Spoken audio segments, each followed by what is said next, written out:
to today's episode of Mental Health is Horrifying. I'm your Horror Barbie host of Darkness, Candace Green, psychotherapist and all-around spooky bitch, podcasting from my bat-filled cave in Toronto, Canada. Before we begin, I wanted to let you know that last month, this little podcast, Mental Health is Horrifying, was awarded 2 Canadian Podcast Awards, Outstanding Education Series and Outstanding Health and Fitness Series. Thank you to everyone who voted for me and who loves and supports this podcast. It's truly just me behind the scenes doing this whole damn thing by myself, so I appreciate the love so much.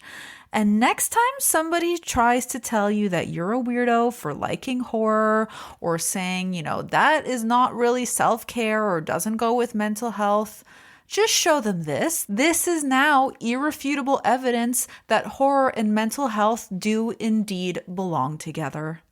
Okay, this happens to me every winter.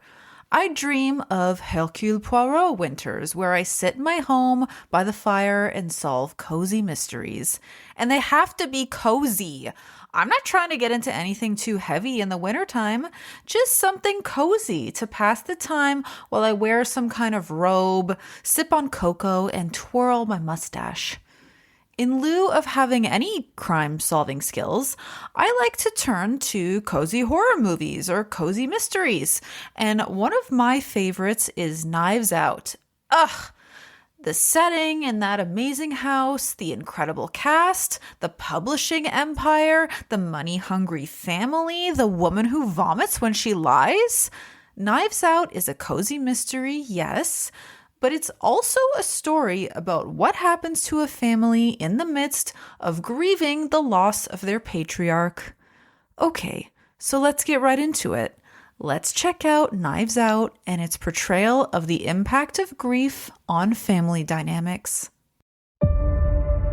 I'm Detective Lieutenant Elliot, and this is Trooper Wagner. We just want to ask a few questions. We understand the night of his demise, the family have gathered to celebrate your father's 85th birthday. How was it, by the way? The party? Pre my dad's death? Oh, it was great.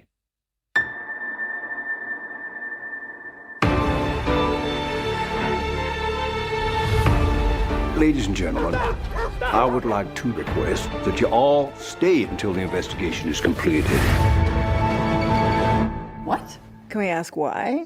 Has something changed? No. No, it hasn't changed, or no, we can't ask. I'm gonna live till I die. You think one of his family Walls. killed? Is that what you're suggesting? Then I cry. I'm gonna take the You all love twisting the knife into one another. Up your ass. Oh, very nice. Matter of fact, eat shit. How's that? Eat shit, eat shit, eat shit. Smug smile. Definitely eat shit. gonna dance, gonna fly. I'm taking chances. Right high. For my numbers up, I'm gonna fill my cup. I'm gonna live. You know something. Spill it. I suspect foul play. And I have eliminated no suspects. I'm gonna live.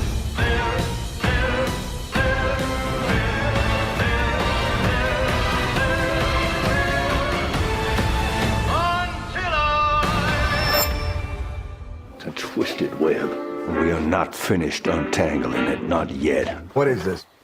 CSI KFC?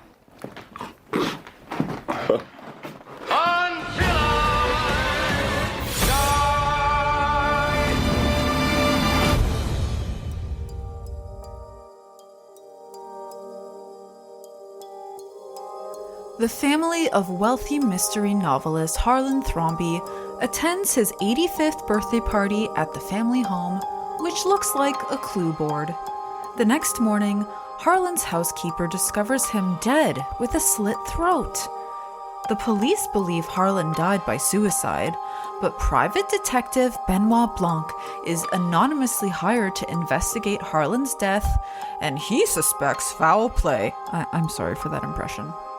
Blanc learns Harlan had strained relationships with his family members, giving several of them plausible motives for murder. Unbeknownst to Blanc, Harlan's nurse, Marta Cabrera, believes she injected Harlan with a lethal dose of morphine after mixing up his bedtime medications the night of the party. To protect Marta from being blamed for his death, Harlan did indeed slit his own throat, but not before instructing Marta to secretly escape and create a false alibi. Harlan loved Marta and didn't want her life to be ruined upon his death. The Thromby family returns to the estate for the will reading and are absolutely shooketh to learn that Harlan left his entire multi-million-dollar fortune, publishing empire, and home to Marta. All hell breaks loose. They attack Marta, they attack each other, they try to get her to renounce the inheritance, and they threaten to call ICE on her. They're real nasty. In the end, Benoit discovers that it was Ransom who deliberately switched the medications so that Marta would accidentally give Harlan a lethal dose of morphine. He found out he was being cut out of the will and panicked. What breaks your heart, though, is that we learn that Marta is actually such a great nurse that she subconsciously saw the viscosity of the medications were different and didn't actually give Harlan a lethal dose of morphine, but indeed the correct medication. If Harlan hadn't slit his throat, he would have lived. Anyways, Ransom is arrested for murder, and we close on Marta standing on the balcony of the house, overlooking the Thromby family with a mug of coffee that reads, "My house, my rules, my coffee."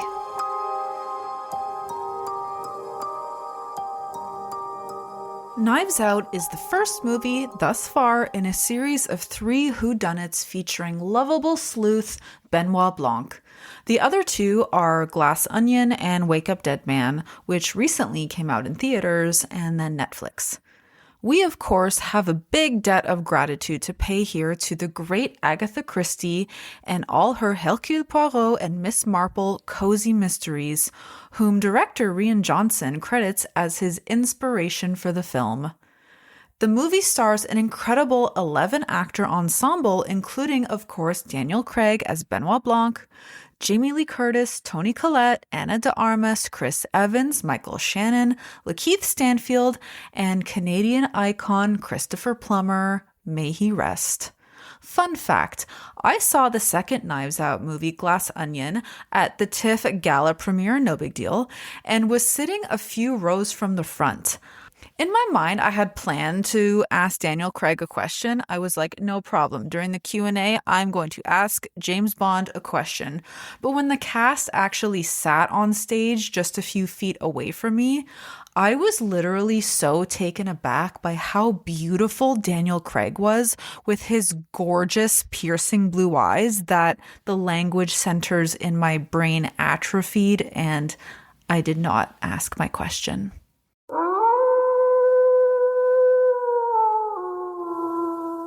When we think about grief as it pertains to the death of a loved one, I think we tend to associate grief mostly with a feeling of deep sorrow or sadness.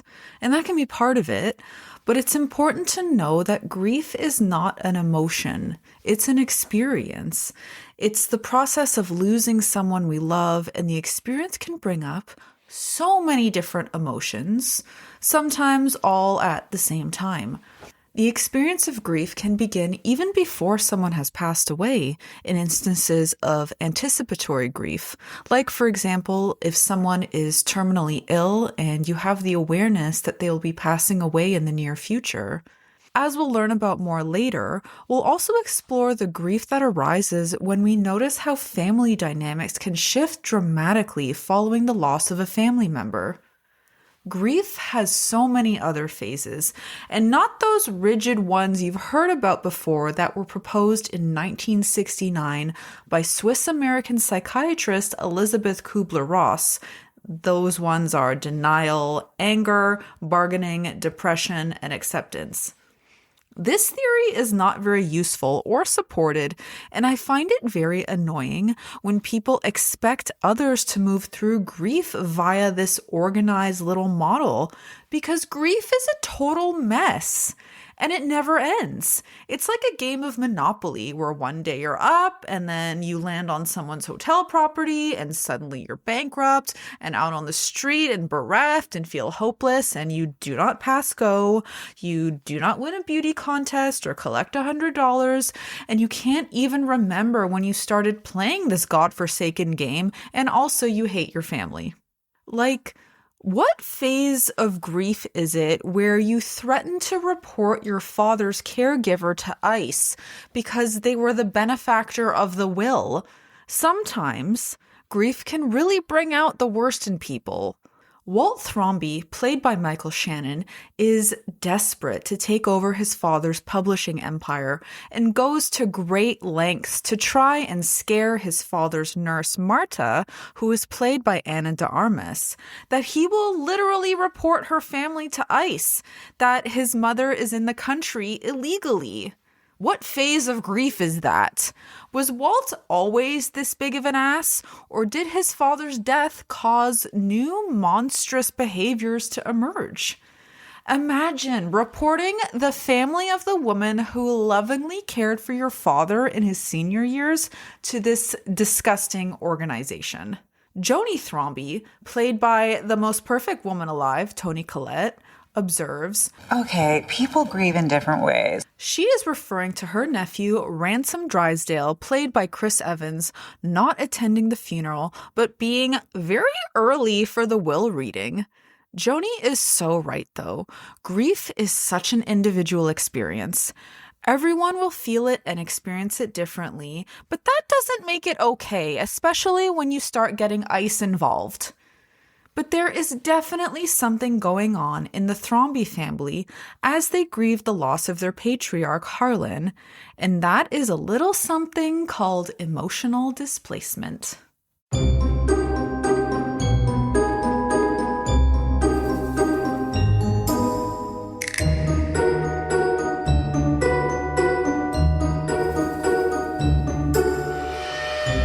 Have you ever been really mad about something that happened at work, and then you decide to order a pizza that night, but then it arrives without the olives that you ordered, and then you get so mad that you throw the pizza in the sink and start running water over it to punish the pizza, and then you proceed to start sobbing, lamenting the unfairness of the world and of pizzas without olives?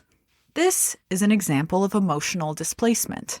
Emotional displacement is the psychological mechanism whereby emotions and behaviors are removed from their proper place and redirected towards a more acceptable substitute, like a pizza. This is generally an unconscious process, meaning that the emotional displacer is not consciously aware that they are doing this.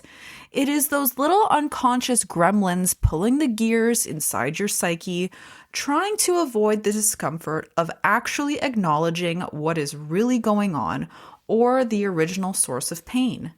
This is a psychological defense mechanism intended to reduce anxiety and maintain balance.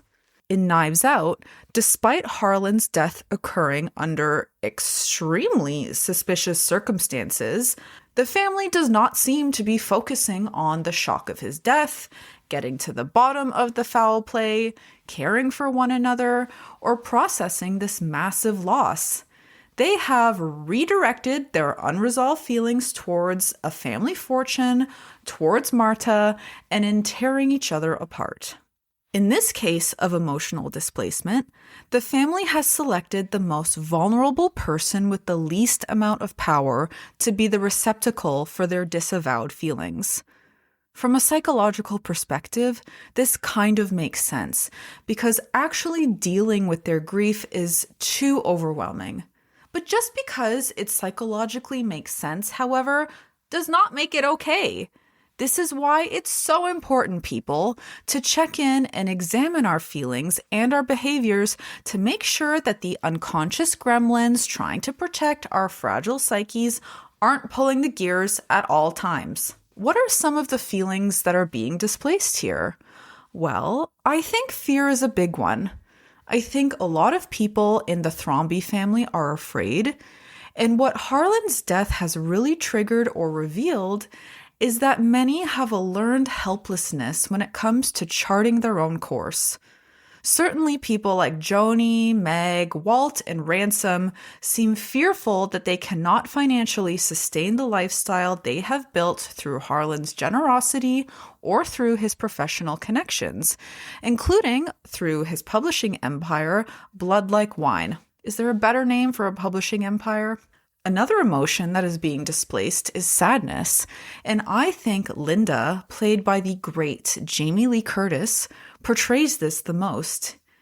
Even though she tells us that she's a self-made woman and built her real estate business from the ground up, with startup capital from her father, she seems to genuinely feel sad about losing him.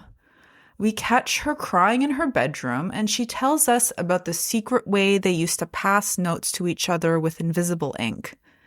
I think Marta is also really sad too, and yet somehow she does a great job of not displacing her feelings. She is genuinely sad and shocked, disturbed by what has happened to Harlan, and cares very little about getting her grubby hands on the fortune and is more concerned about doing the right thing. We should all be Martas. Harlan was the center of the Thrombey family, emotionally, financially, aspirationally, and morally. It's understandable that the family dynamic became shaken and destabilized after his murder. Imagine a family like a puzzle, and no matter how dysfunctional or murderous, have nevertheless found a way to be a family. Maybe the image of the family on the puzzle paints a picture of anger, resentment, or intergenerational whatever, but they're still a family. Each family member is a piece of the puzzle. Now imagine that a piece of that puzzle has been removed. A family member has been removed. Suddenly, there's a big void in this puzzle, and it doesn't quite fit together anymore.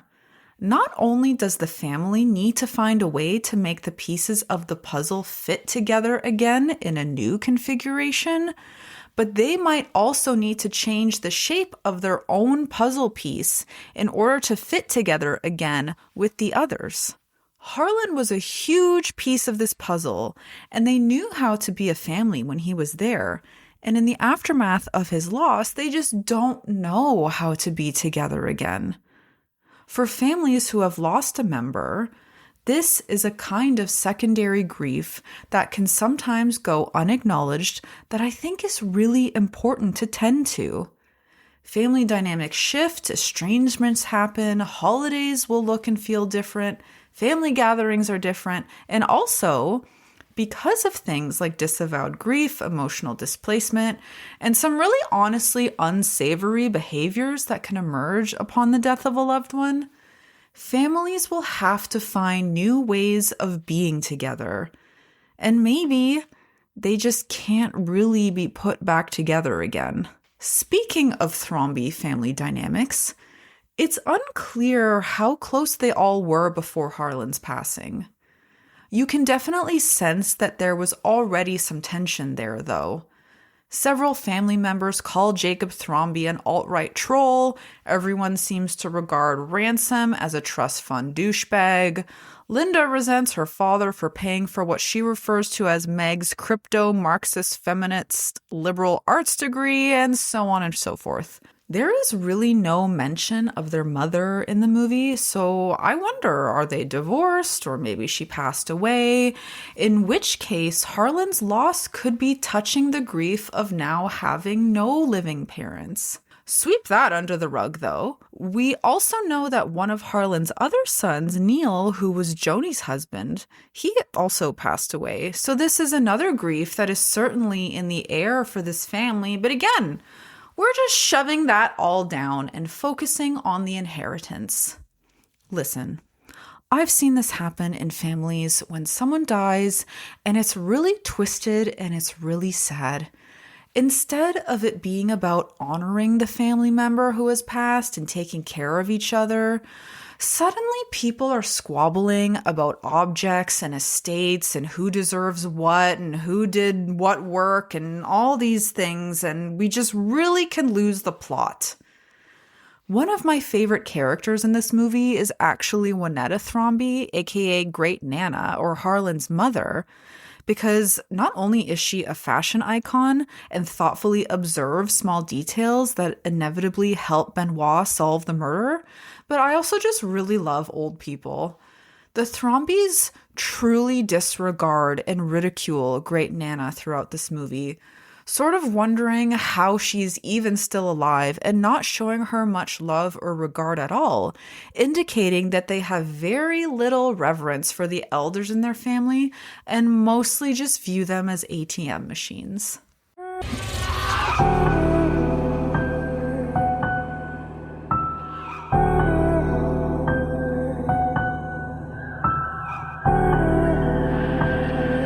I wasn't able to choose just one tarot card that I would associate with Knives Out, so I chose two, the Seven of Swords and the Hierophant.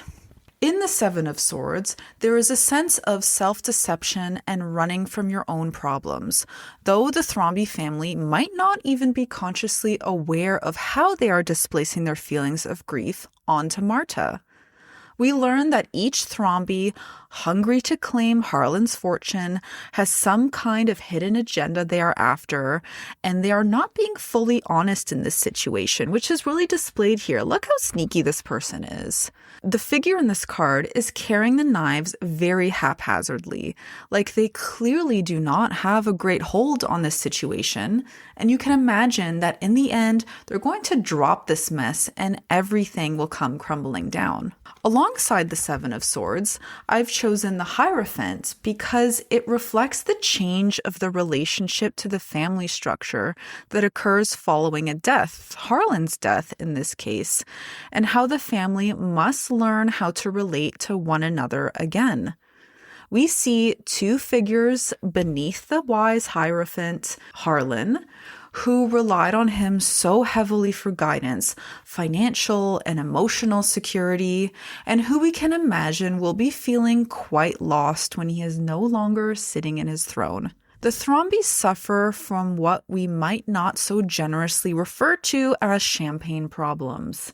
These kids were raised with great privilege, sheltered from many of the harsh realities of life, and are unsure how to function and make their way in the world once their main source of protection and endowment has left them. Searching my stores for empathy, however, no amount of money or privilege can truly shield you from grief or the loss of someone you love. For the Thrombys, finding their grief and connecting with the pain of their loss might be more challenging because of their masterful emotional displacement, because of their cruelty towards Marta, and because everything is covered in gold and jewels. But at the end of the day, they have lost their father, their grandfather, the head of their family. And unless they can find a way to set aside their petty squabbles over money and who's right and who's wrong and who pays for what and whose kid is the biggest train wreck, they risk losing the rest of their family too.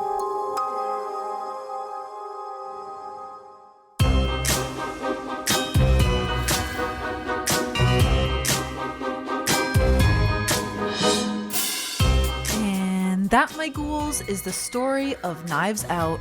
Can we take a moment for Chris Evans' sweater in this movie? Damn if that man can't fill out a sweater. That sweater deserves its own episode, like the mental health benefits of being in close proximity to such a nice cable knit sweater during times of hardship. Let me know if you want to hear that. Mental Health is Horrifying is entirely researched, written, edited, and produced by me, Candace Green, registered and spooky psychotherapist. If you like this podcast, please consider rating and reviewing on your preferred listening platform. It really helps the show to reach all the other spooky ghouls out there, and I will be eternally grateful. And an eternity is a very long time for a vampire, okay? If you live in Ontario and are interested in psychotherapy with me, I offer therapy for final girls who want to make sense out of the guts of their lives. I work both online across Ontario and in person in my haunted office in Toronto. I incorporate both tarot and dream work into my practice as tools to delve deeper into fields of psychic terrain. You can follow me on Instagram at Mental Health is Horrifying, and you can also learn more about me and my services through my website, manymoonstherapy.com. Or you can also howl at the moon and I will hear your call. Bright blessings.